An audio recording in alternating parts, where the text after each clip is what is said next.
Well, hello there, and thank you so much for tuning into A Savvy Life. I am Tish, and I love being able to share a glimpse of my everyday life via vlogs and videos. I am a busy working mom, and I consider myself to be very ambitious, and I am also over the age of 40.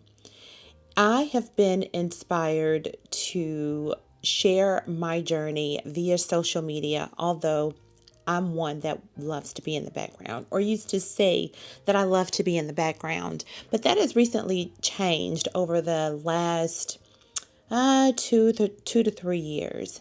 And I wanted to get more intentional about sharing small glimpses into my life on social media just so that I could relate to other ladies, because that is the one thing that I was wanting to find myself when I turned to social media.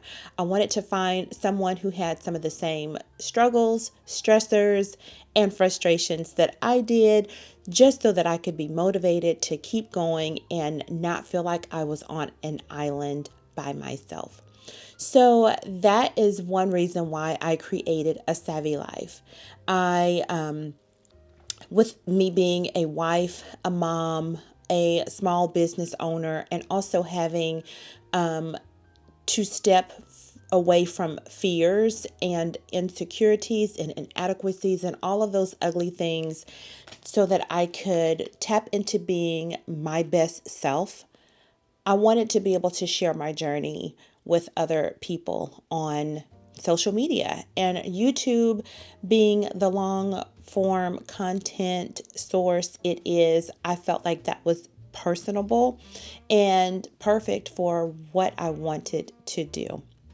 So, this is why I created this channel, and although it is filled with primarily vlogs and me just taking you along with me, there are some videos that I want us to just sit face to face and talk to one another.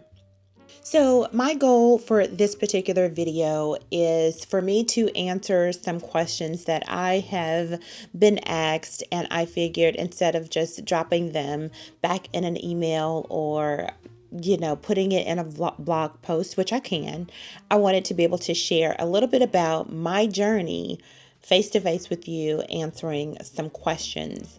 So I have them right here on my phone. And what I should have done, what I'm going to encourage you to do, is to go and grab you something good to drink while we spend the next few minutes together.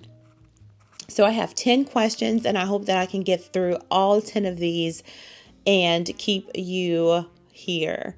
If you need to do something, go ahead and pause and turn me back on when you're ready to get into a little bit more about what I do, what burns me up, meaning my passion, and why I feel like I am dedicated to helping women.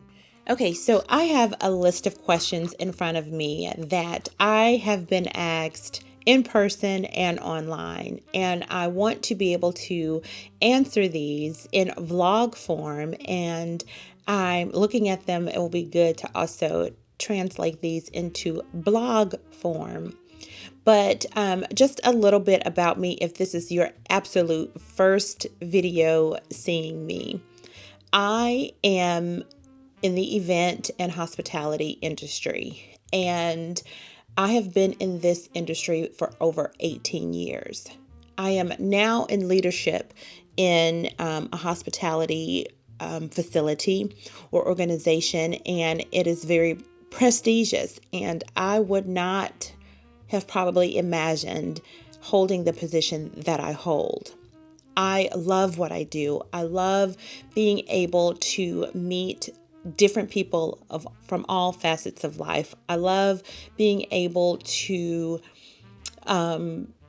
present well, and that has been a theme that I have said over and over, is presenting well. I have taught etiquette to young women and ladies for almost 8 to 10 years. It's been a while. that has been something that has been very important to me. My mother taught me etiquette as a young girl. And it is so fascinating to me how proper manners can speak very loud for you, and it can say things that you're not verbally saying. I have been invested in personal image, branding, and executive presence as long as I could imagine. I too have found out that my friends or those who know of me will call on me, email me, text me, or just get in touch with me to say, hey, I'm getting ready to go to this event. I'm going to this dinner. I am getting ready to prepare to meet someone new. Can you please give me tips? And, you know, over some time when I was battling insecurities, I would just give the answers and not really understand why are people calling on me to be able to give these tips. So fast forward, I have stepped into my hat of being the person to share etiquette and protocol with whoever will listen, because well behaved manners can take you places that your friends and family cannot. So, these questions are going to be surrounding my expertise in the area of etiquette and protocol, and why I feel like this is just a part of everyday life for women who are excited about excelling in their careers and personal lives. Let's get started. Now, friend, I have my phone on the charger, and you're going to hear the cord knock up against my desk. Just push past that, okay? All right. The first question is, what inspired you to start helping women with executive presence and etiquette? Again, this is one thing that has been a part of my life as long as I can professionally remember. I have been in the events and hospitality field for over 18 years. I've also worked extensively in higher education with dealing with donors and VIP special guests. And with that and in fundraising, presence means everything. Dealing with brides and those who are wanting to host special events and make a really good first impression, there were certain behaviors that went into that. And when I started my event planning business so long ago, executive presence meant a lot, because just from having one meeting with someone can determine if they feel like you're capable and the look that they're going for when hiring you to be a representative of them, whether it's their personal brand or it's to be a representative of what they're being called on to do. So I learned very early on that how I presented myself in meetings was going to have a really big impact on someone deciding if they wanted to work with me, and being very attentive to what I said, how I sat, what I wore, and how attentive I was to the person or people across the table. I knew that that was going to be very vital. And when I started to implement some of these techniques very early on, I'm sure very rough around the edges, but I started to see results, I knew I was on to something. So many, many years ago, I was introduced to executive presence, protocol, and etiquette when I would have to set tables for formal dinners for clients. That's when I knew, okay, there's a science to this. You just don't put a plate down, forks and knives, and go on about your business. There is a science. And when I started to pay close attention to the details, I received more compliments and more nods to, yeah, you're paying attention to the things that most people don't. That's when I knew there was some importance in presence. Fast forward now, because I know what executive presence etiquette and protocol can do for others and what it has done for me. Want to share that with as many people as possible, as many women as possible, and men, but primarily women are my target. Those are the ones who come to me asking advice and tips on how to elevate their presence. The second question: how do you balance a demanding career with motherhood and still prioritize self care? That is a huge one, okay? And I am going to try my best to keep this one very simple and close because I believe that this deserves some time with us all by ourselves to just talk about balance. Are you able to really balance? And let me give you another little backstory on this, okay? I am a PhD candidate, and my research is on work life conflict and its impact on career advancement, specifically for women leaders in higher education. But what I am finding, not just in higher education, but just with women in general, we're natural nurturers. And we're the ones that are very detail oriented. Most of us. If you're not, this is not, I'm not trying to knock you or call out any fallacies that you may have. But a woman's role, whether you are a mother or just a caregiver, a friend, an aunt, we take on so much. And in a day's time, so many people around us, not just family, can call on you to do so much. And your work life is going to be demanding. And your family life is going to be just as demanding as their vital needs that you have to tend to in both worlds. The balance comes in, if it does, is knowing what you need to get done and when you need to get done and who you need to do it for. That is going to change for each one of us.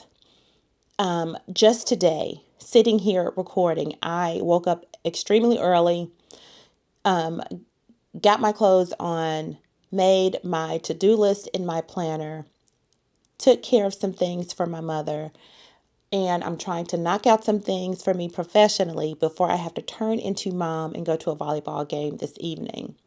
That's not including what my husband may need from me a little later on today.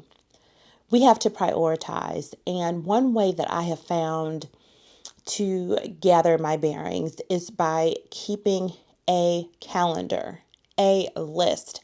You may want to run to your phone, but sometimes our phones can be a hindrance to us because we have access to those apps, maybe the app that you're looking at right now. And when you pull out pen and paper, I'm old school. I'm a 40 plus girl, so pen and paper is how it all started for me. I write down everything that I need to get done, maybe within a week's time. Now, do I try to do it all in one day? Absolutely not. But I call it a download.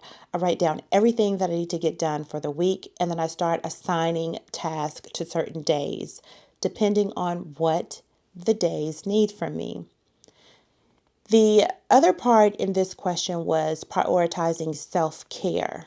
And that is something that can be as little as you need it to be or a lot.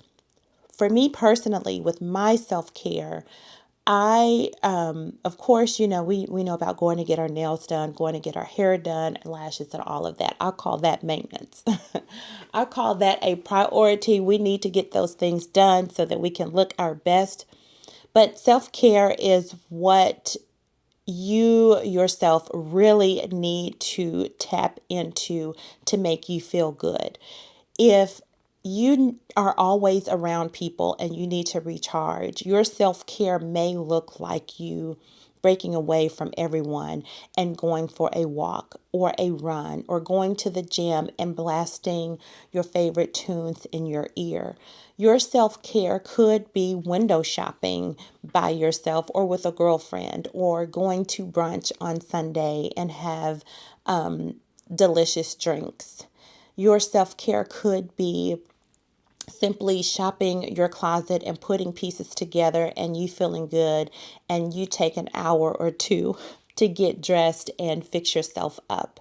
Self-care is personal to the individual. My self-care looks a little different. I do like to recharge alone and read. I like to listen to piano and music and jazz music. I like to do my own fingernails and watch something very mindless on television while I'm doing that. It changes from time to time. I also like to, break away on a random week with my husband and we go and spend a few days somewhere else than home. So it's important to prioritize everything that you have going on in your life. Assign those tasks to certain days to where you can pay attention to them, and then don't forget yourself. Your self-care routine is not going to look like mine, but as long as you adopt something that you can do for yourself to where you're enjoying it for yourself and not feeling like you are obligated to do something, that is very, very important. Here is a good question. What are the key elements of developing strong executive presence? Now, you don't have to be an executive to have a strong executive presence. You can be, this can translate into your nonprofit life if you are a volunteer for certain organizations, if you are wanting to apply this to your life in your worship community, or you are wanting to advance in your career. The key elements that I would probably say is take a look at who it is you are projecting right now. Self-assessment is a key factor. One way that I started to assess myself before bringing in someone else to evaluate my presence was I simply turned on my phone and I turned the camera around on me, and I panned myself from top to bottom, and I even said a few things. And I evaluated that. Now, with this step of self-evaluation, this is not for you to pick yourself apart and to beat yourself up. It is to get a realistic view of how you come across to yourself. And when you do that, just make note. And then also look at where it is you want to go. What rooms are you trying to enter into? What networks are you trying to be a part of? And start to jot down things that you notice from those in those spaces that you admire. Now, you don't have to like the people, but just note some behaviors, note some mannerisms, and note what they look like, what they sound like, what do they look like they do in their personal lives. And these are some of the ways that you can probably tell that you may need to elevate your own experience, your own style. May need to change some things that you do. Are you sitting at your desk watching your favorite show while you're working, and those that can help make decisions are seeing you do that? Are you taking leads in your area? Are you coming to work or your meetings looking like you just don't want to be there, that speaks volumes. So that self-assessment and then assessment of the networks and the environments that you are wanting to be a part of is definitely key elements. I would definitely say to start off, it would start off with assessments, self assessments, and environment assessments. Here is a good question. What is the biggest mistake women make when it comes to personal style in a professional setting? Okay. I definitely believe in personal style because it is who it is you are. In professional settings differ for different industries and different atmospheres. This is where you will need to, again, assess your environment. Assess where it is you are trying to go. If your personal style is, and I'm thinking of examples, I don't want any of this to come off offensive to you, but if your personal style includes looking very daggum good in sneakers, cargo pants, and snazzy shirts, great big glasses, and you're wanting to be in the banking area or you're wanting to be into real estate, that may have a huge impact on how you are perceived by those who can bring you on into stronger networks. You can find your personal style, even if it's eccentric, eclectic, very traditional. You can hold on to your personal style all while trying to advance professionally. Again, you're going to have to look at the environment that you are wanting to excel in. And you may have to tone down your personal style and have a little bit of elements of who it is you are. Me personally, I am a bling girl. I'm a bling and I'm a leopard lover. And I have to be mindful of certain situations that I go in and not make it look like I am at a bling fest.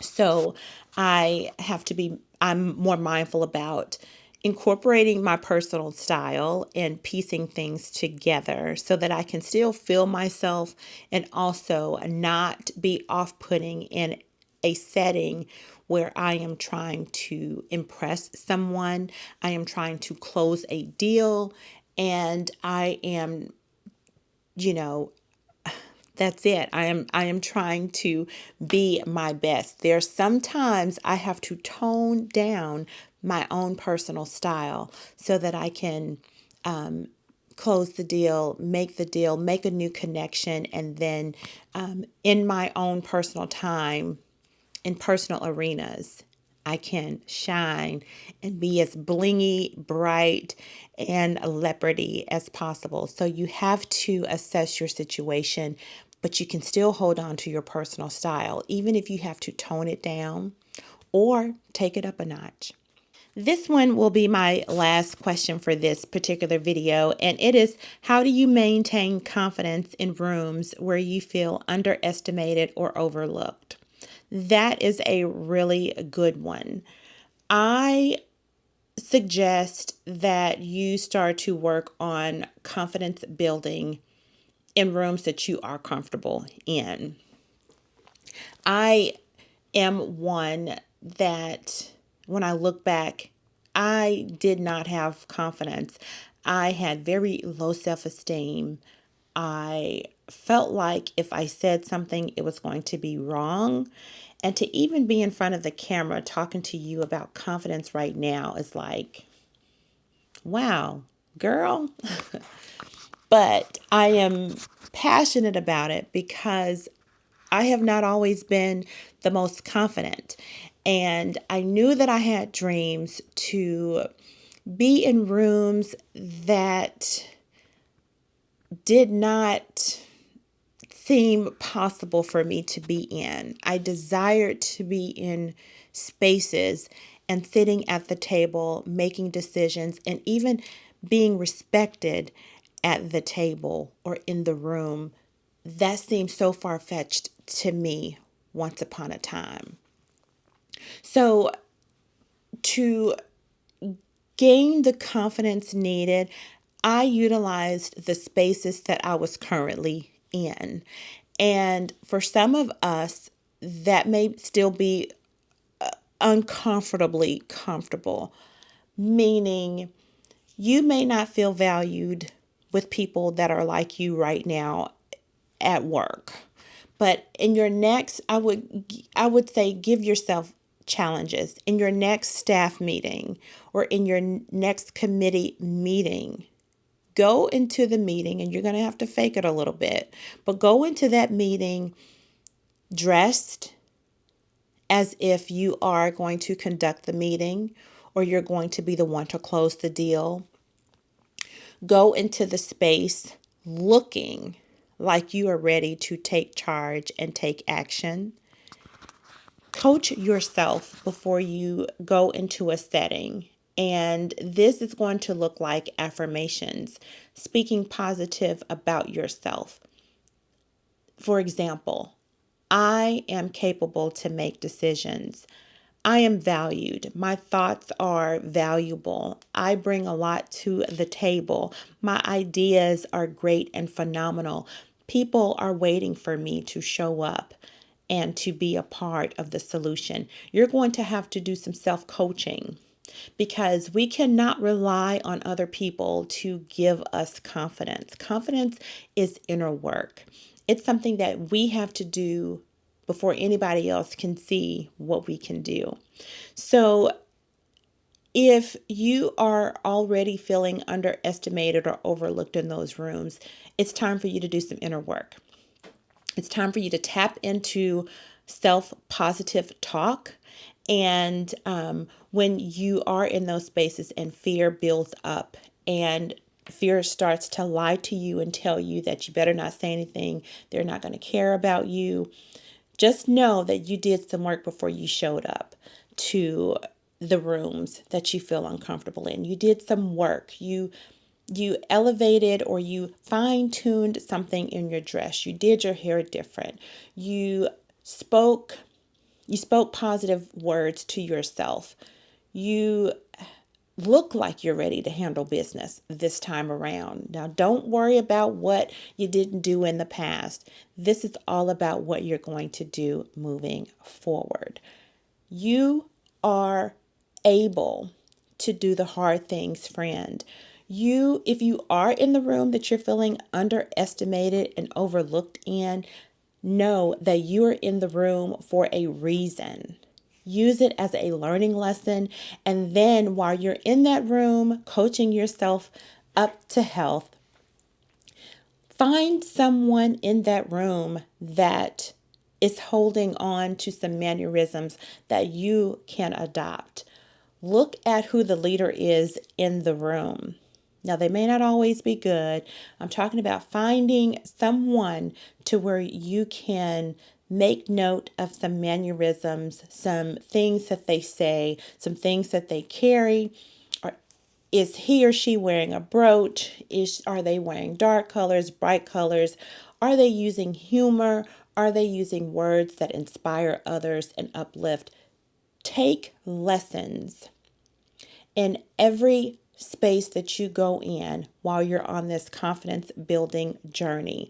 There are clues everywhere when you're ready to show up and be your best self. Clues will show up for you, and it is for you to not be complacent, not let the fear take over, but for you to learn something that is happening around you. Okay, so I covered a few questions just to sit down and talk to you about confidence and executive presence. If these videos or videos like this resonate with you and you want more, let me know. Let me know down in the comment area. If you have a question that you'd like for me to answer and cover for you, let me know down in the comment area. You can also follow me or more tips and tricks like this on my blog at www.tishbullard.com. You can also connect with me on TikTok at iamtishbullard.com. Also, same name on Instagram. Friends, I thank you so much for tuning into this video. I am rooting for you.